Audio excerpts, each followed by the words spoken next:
Parang may imbodo ah. Ayan. Dito medyo maulap. Parang umuulan ata banda doon. Banda doon. Yan ang inaano namin eh. Ayan. Parang imbodo. Ah, hindi. Guys! What's supposed to be?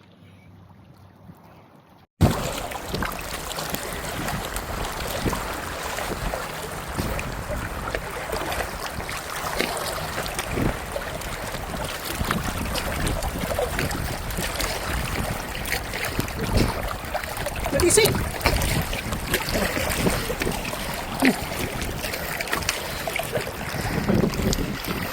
Aba. Natsampahan mga loads. Alright. Morning Holly. Okay na. Got one. Pipe.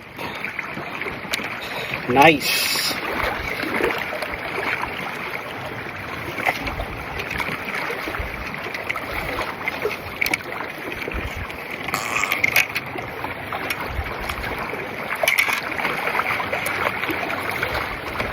Sabi ng puti, tinanong ko. It's a good size daw. Talaga namang good size ito eh. Ano kasi itong mga lodi, mga itong isda na to, matinik ito. So yung mga puti, pag nakahuli sila, karamihan ata sa kanila pinapakawalan din, rini-release.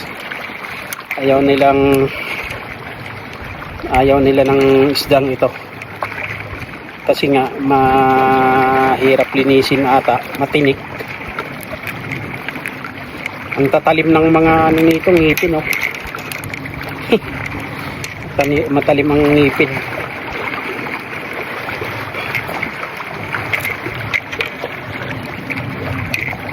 Ito yung nakasima sa kanya,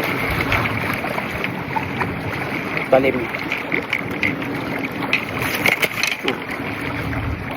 Kaya hindi mo nakita anuin sa ayan oh, linalagari yung yung pain.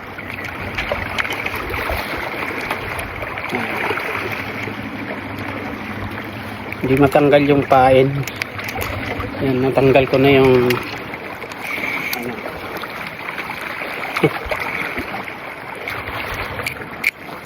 yung talim ng ayan. Sabi niya gumanon pa yung puti. It's a good size daw. Laki oh. Papakita ko sa inyo yung pain mga lodi, mga lods, kung paano halos lagariin niya. Ngayon ilulublob ko ito sa sa tubig. Ilang pa ito. Laki. Ayan.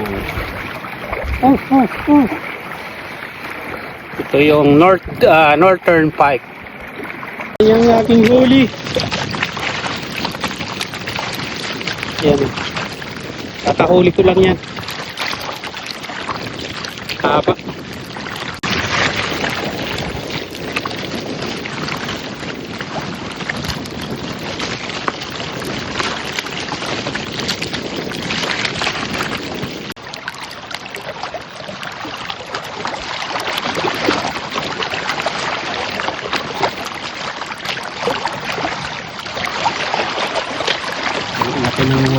Walleye ng pike na nahuli sa mga lodi, mga lods. So haba oh. Yan ang northern pike. Fresh ko ng hangin. Ayan yun yung puting picture. May upuan pa siya, relax na relax siya oh.